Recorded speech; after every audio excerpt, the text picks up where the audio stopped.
এক এক করে দুটো ডিম ফাটিয়ে নিচ্ছি। আজকের রেসিপিটা আমি দুটো ডিম দিয়ে করছি। তোমরা এখানে চাইলে কিন্তু 2 বা তার বেশি ডিম দিয়ে করতে পারো।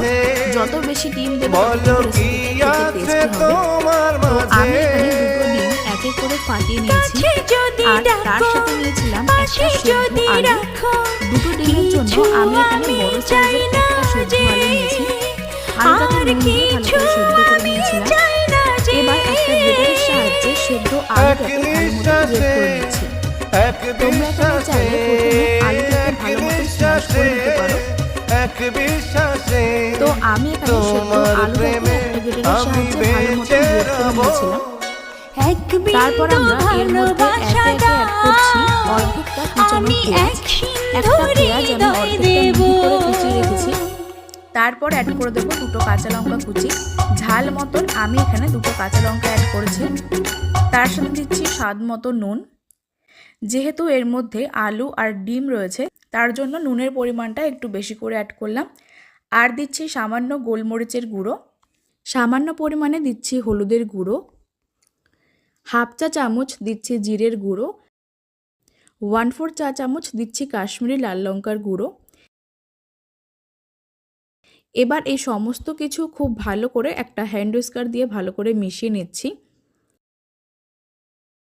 আলুটা আমি এখানে গ্রেটার দিয়ে ভালো মতন গ্রেট করে দিয়েছিলাম।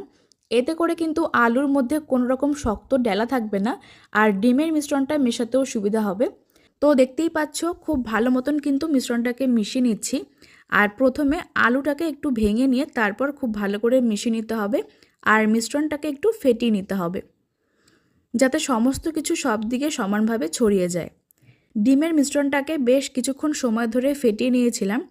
এখন এই মিশ্রণটাকে তৈরি করে নেওয়ার জন্য গ্যাসের ওপর একটা ফ্রাই প্যান বসিয়ে দিয়েছি। ফ্রাই প্যানটাকে প্রথমে ভালো মতন গরম করে নিয়েছিলাম। তারপর এর মধ্যে অ্যাড করছি 3 থেকে 4 টেবিল চামচ সাদা তেল। প্রথমে তেলটা একেবারে অ্যাড করছি না, অল্প পরিমাণে তেল দিয়েছি। তারপর এই ডিম আলুর মিশ্রণটাকে প্যানের মধ্যে দিয়ে দিচ্ছি। ডিম আলুর মিশ্রণটাকে প্যানের মধ্যে দিয়ে প্রথমে খুব ভালো মতন ছড়িয়ে দিতে হবে। ফ্লেমটাকে মিডিয়ামে করে দিয়েছিলাম আর ডিমের মিশ্রণটাকে দিয়ে এইভাবে ভালো মতন ছড়িয়ে দিয়েছি। তারপর ঢাকা চাপা দিয়ে 2 থেকে 3 মিনিট ডিমটাকে আমরা ভেজে নিচ্ছি। 2 থেকে 3 মিনিট পর ঢাকাটা তুলে নিচ্ছি আর একটা স্প্যাচুলা দিয়ে দেখে নিচ্ছি যে ওই সাইডটা ভালো মতন হয়েছে কিনা। এক পাশটা কিন্তু হয়ে গেছে। এবার এটাকে উল্টানোর জন্য এর ওপরে একটা প্লেট দিয়েছি। একটা বড় প্লেট এর ওপর রেখে তারপর ফ্রাই প্যানটাকে উল্টে দিচ্ছি। এতে করে কিন্তু ডিমটা খুব সহজে ভেঙে যাওয়ার চান্স থাকবে না। তো দেখতেই পাচ্ছ